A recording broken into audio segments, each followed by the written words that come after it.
Bonjour et bienvenue sur l'atelier du chaton rugissant. Avant toute chose, un très grand merci à Fred de la chaîne Le Culte du Dé. Ce fut une réelle surprise et une très grande satisfaction de voir ma chaîne dans cette messe hebdomadaire qu'est figuristique. Merci encore à toi pour ce très joli cadeau. Aujourd'hui, nous allons voir la peinture d'une figurine pour le jeu Mice and Mystics de Jerry Hawthorne, publié par Playdead Games et distribué par Asmodée en France. Dans ce jeu, vous incarnez des humains transformés en souris, livrés à elles-mêmes dans un château rempli de cafards, de scolopendres, de rats et bien sûr du terrifiant Brody, le chat. Si vous aimez le jeu Ghost of a Tale sur PC, ou encore la série de romans Rouge Muraille, ou encore les Chroniques de la Garde, la bande dessinée, alors ce jeu est vraiment parfait pour vous. Vous avez là un dungeon crawler narratif, donc très porté sur l'immersion des joueurs dans cet univers anthropomorphe. Certes, la qualité du plastique est assez moyenne, mais les sculptures sont vraiment très réussies. La vidéo sera divisée en 6 parties. La préparation et la sous-couche, le travail sur la cape rouge, le travail sur la fourrure, le travail sur le cuir, le soclage, et enfin le travail sur les métaux. Vous aurez un timecode pour chaque partie directement dans la description de la vidéo. Je vous dis à tout de suite et place à la vidéo.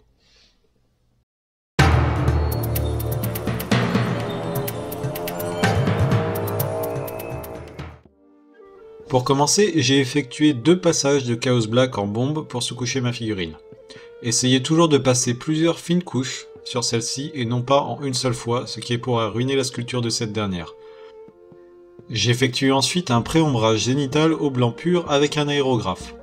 Cela permettra de faire ressortir les détails et vous donnera un premier aperçu des volumes sur la figurine. Comme je vais utiliser de la peinture contraste pour une des étapes ultérieures, je crée un zénital assez poussé sur les lumières hautes. Cela permettra à cette peinture un peu particulière de créer un léger dégradé en un seul passage. Vous pouvez maintenant voir les détails de la figurine grâce à ce pré-ombrage.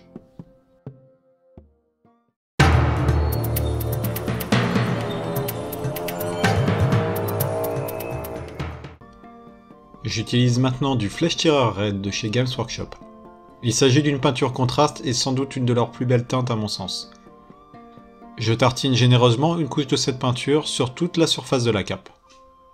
Ne vous en faites pas pour les détails, sauf si vous continuez d'utiliser d'autres peintures de type contraste. Dans le cas de ce tutoriel, seule la cape a été basée en contraste.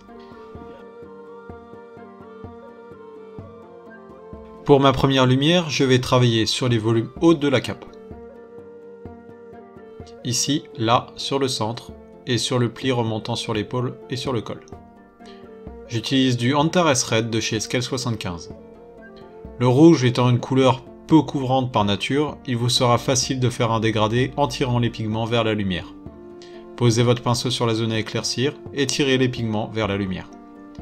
Vous pouvez constater que la couleur était moins puissante avant que je passe l'Antares Red, et ce grâce à mon pré-ombrage. Prenez l'habitude de toujours tirer les pigments vers la lumière si vous travaillez un éclaircissement, et les pigments vers les ombres si vous travaillez une couleur plus foncée.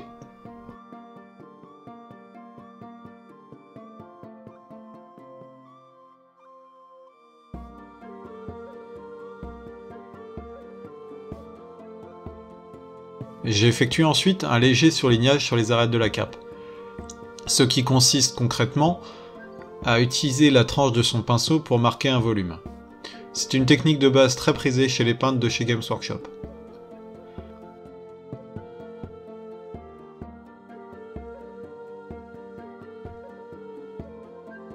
Maintenant, je passe une couche de Wild Rider Red de chez Games Workshop. Je continue de travailler mes éclaircissements, mais sur une zone toujours plus petite. Plus vous travaillez avec des couleurs hautes sur votre volume, plus vous réduirez la zone de travail pour créer du contraste. À cette échelle, le contraste est une chose extrêmement importante. Partez du principe que pour que les volumes soient visibles à cette échelle, il faut exagérer ces contrastes. Votre figurine n'en sera que plus lisible.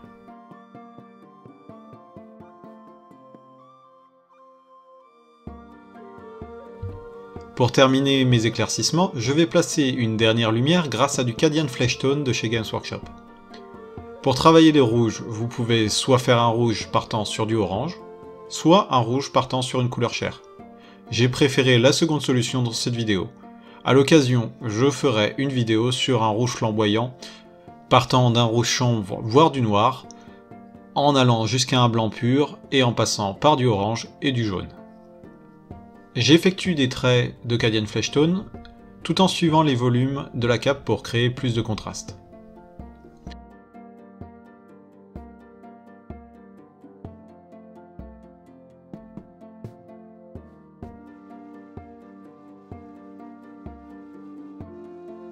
Une fois les étapes des éclaircissements terminées, je vais passer aux ombres les plus basses de la cape. Pour cela, je fais un mélange de Corn Red, de Nocturna Shadow et d'une pointe de noir. Je dilue le tout pour arriver à une consistance proche d'un lavis. Je vais maintenant tirer les pigments de ce mélange vers les ombres au plus bas de la cape. Cela renforcera le contraste tout en respectant une forme de hiérarchie de la lumière. Plus le volume est haut sur la figurine, plus il est éclairé. Plus un volume est proche du sol, moins il reçoit de lumière.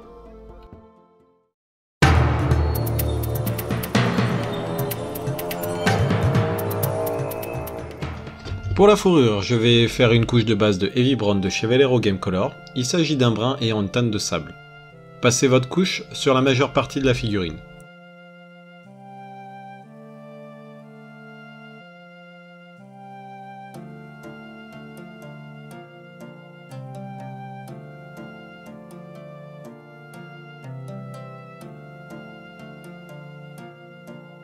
Pour la face intérieure des pattes et le dessous du museau, je vais utiliser du Dactane de chez Vallejo.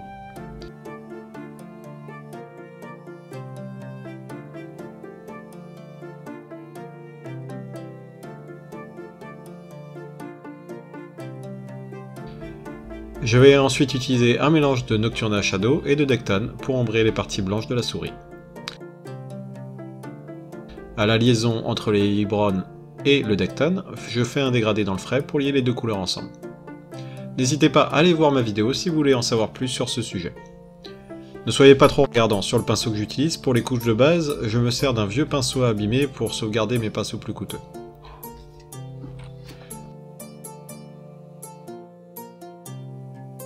J'effectue ensuite un éclairci avec du jaune camouflage de Prince August, et je fais un passage sur mes lumières les plus hautes, comme lorsque j'ai traité le rouge. Pour les ombres, je fais un mélange de Heavy Brown et de Nocturna Shadow. Et la même chose, on passe les pigments vers les ombres, donc de la lumière vers les ombres, et on tire les pigments vers les ombres, à chaque fois vers les ombres.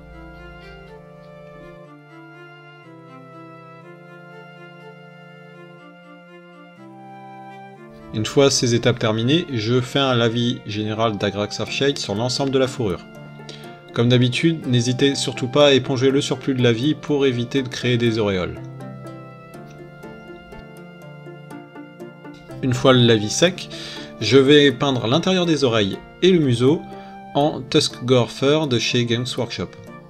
Si vous n'avez pas cette teinte, vous pouvez très bien utiliser du Bugsman Glow ou une couleur de chair un peu rougeâtre. Une fois la peinture sèche, je vais utiliser du Cadian Flesh Tone de chez Games Workshop pour éclaircir les parties exposées à la lumière. Encore une fois, n'oubliez pas, comme nous travaillons un éclaircissement, vous tirez vos pigments de l'ombre vers la lumière cette fois.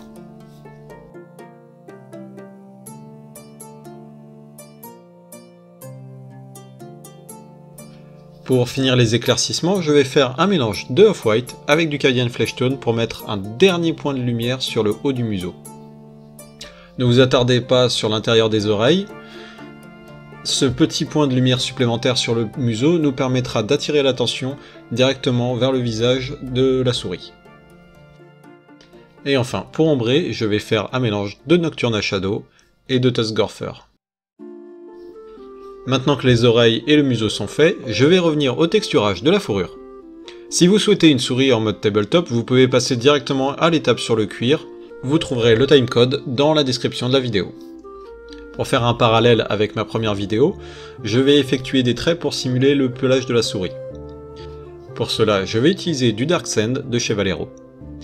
N'allez pas trop dans les ombres avec cette couleur, focalisez-vous sur les parties les plus exposées à la lumière. Vous pouvez maintenant utiliser la tranche de votre pinceau et tapoter doucement la figurine avec. Vous réussirez ainsi à faire des traits relativement fins.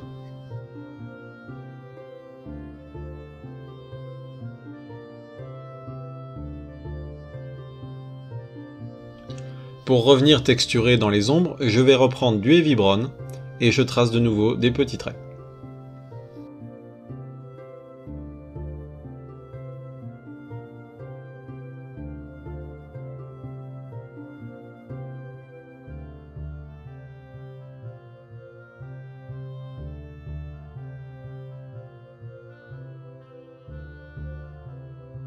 Continuons d'éclaircir encore plus cette texture avec de l'ivoire de chez Vallejo, mélangé avec du Dark Sand. Maintenant, n'effectuez des traits que sur de très petites zones. Focalisez-vous sur le haut des oreilles, le haut du crâne et sur les volumes du visage. Cela permettra une nouvelle fois de rajouter de la lumière et de créer un point d'attention sur le visage de votre souris.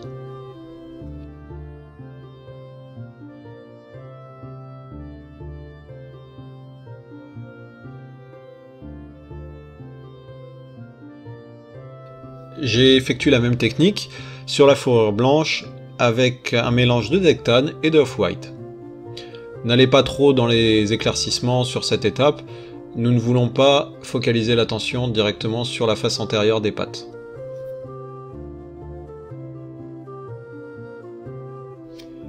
Pour l'œil, je vais d'abord faire le fond avec du noir pur.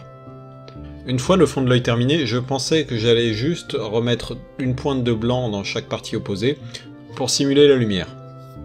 Néanmoins, en regardant l'artwork, je me suis rendu compte que la souris avait les yeux marrons. Je vais faire un léger cercle de Dumble Brown de chez Games Workshop au centre de l'œil. Une fois que c'est fait, je vais mettre une petite pointe de Orange Brown dans la partie inférieure de l'œil.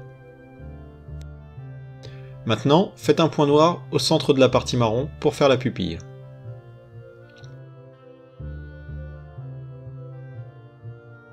Et maintenant, la partie la plus tendue. Nous allons faire les deux points de blanc pur dans des coins opposés de l'œil pour simuler un éclat de lumière. Cette étape est très délicate. N'hésitez pas à mettre votre main au plus près des poils du pinceau, vous n'en serez que plus précis.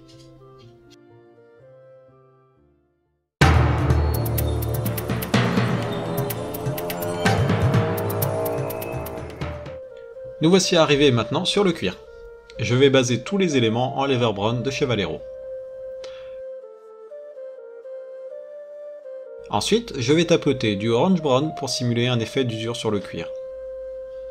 Faites des petits accros, des petites rayures ou encore des traits sur tout le long de la bordure d'une ceinture.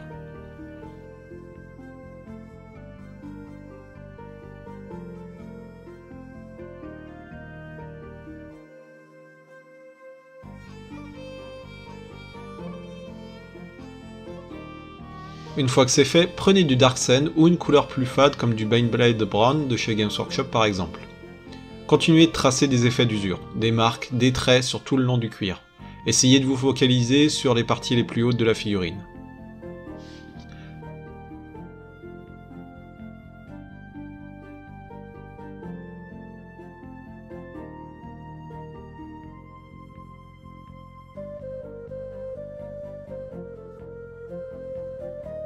Passez un premier lavis d'Agrax Earthshade. En faisant cela, vous allez déposer une fine pellicule qui estompera les effets d'usure et qui va les intégrer plus naturellement. Faites un deuxième passage d'Agrax pour accentuer l'effet d'estompage.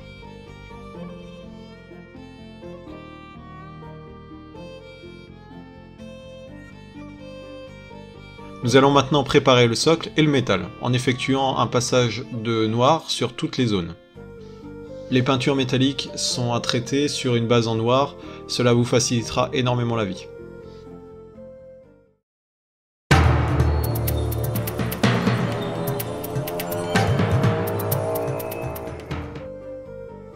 Je vais maintenant préparer le socle en dessinant des dalles de façon aléatoire, avec du Etching Grey. N'importe quelle grille relativement sombre fera l'affaire. Une fois que vous avez réussi à tracer suffisamment de dalles et que le socle vous plaît, éclaircissez progressivement chaque dalle, mais que d'un seul côté.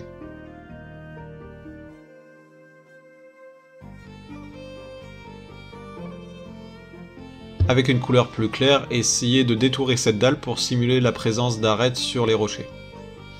N'hésitez pas à faire des mélanges et à essayer d'intégrer toutes sortes de nuances de couleurs dans votre pierre.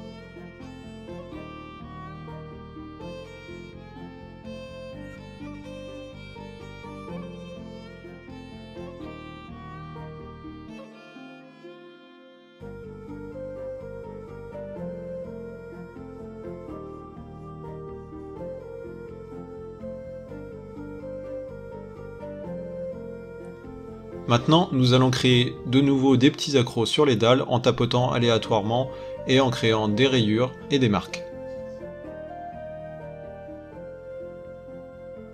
Faites maintenant à la vie générale de Agrax et de Atonian Camoshide. N'hésitez pas à diriger les amas de la vie vers les ombres pour faire un dégradé rapide.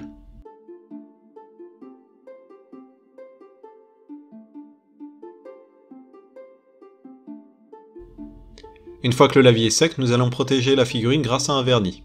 Je passe le vernis avant mes métalliques. Le vernis va ternir l'effet de brillance de la peinture métallique. Donc c'est pour ça qu'une fois que vous avez terminé toutes vos couches de base, avant de passer sur les parties métalliques, passez un vernis mat ou satiné si vous préférez l'effet un petit peu plus brillant.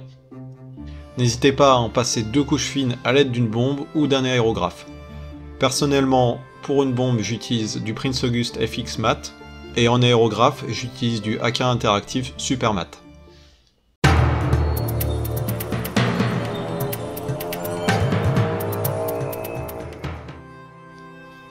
Finissons avec les métaux.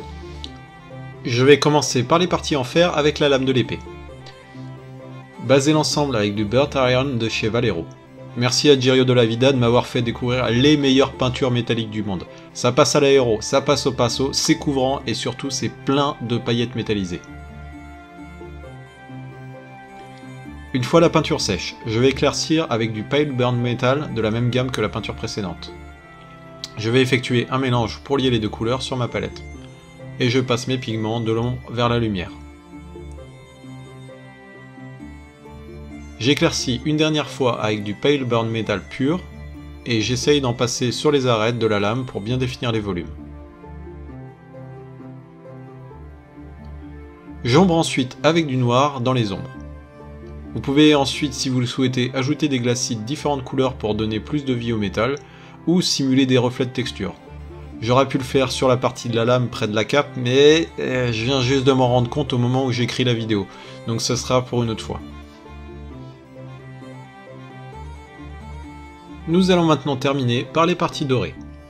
Donc dans cette partie, nous avons la garde, le pommeau de l'épée, la fibule de la cape et la boucle de ceinture. Nous allons baser le tout en Retributor Armor de chez Games Workshop.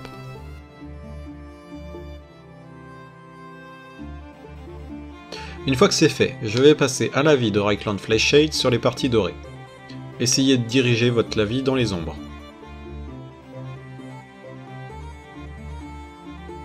Maintenant, terminez avec un dernier éclaircissement avec du Liberator Gold ou du Citrine Alchemy de chez Scale 75.